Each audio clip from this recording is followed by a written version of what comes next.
Врачи Иссык-Кульской областной больницы впервые за 50 лет обзавелись собственным аварийным генератором. Правда, не без помощи зарубежных доноров. В последние годы для местных врачей это было самой главной проблемой. Свет в караколе отключают часто и порой даже во время операций.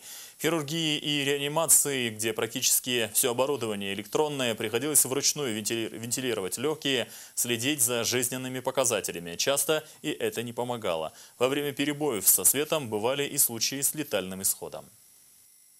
Оперировать при свечах и вручную поддерживать жизненные показатели пациентов для врачей Иссык-Кульской областной больницы не редкость. К тому, что свет может погаснуть в любой момент, и на неопределенный период времени хирурги давно привыкли. Впрочем, десятилетиями работая в вынужденном режиме, экономии электроэнергии, научишься и не такому.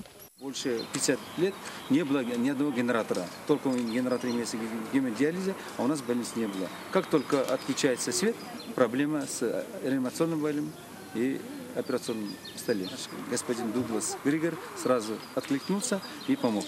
А я в отношении Министерства здравоохранения куда только я не написал, потому что без генератора существовать в больнице это невозможно. В больнице уже смирились, что от чиновников помощи можно не дождаться. Тем более, когда речь идет об оборудовании стоимостью в $25 тысяч.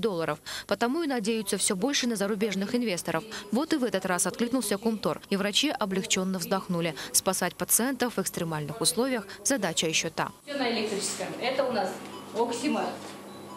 Оксимат тоже на электрическом работает.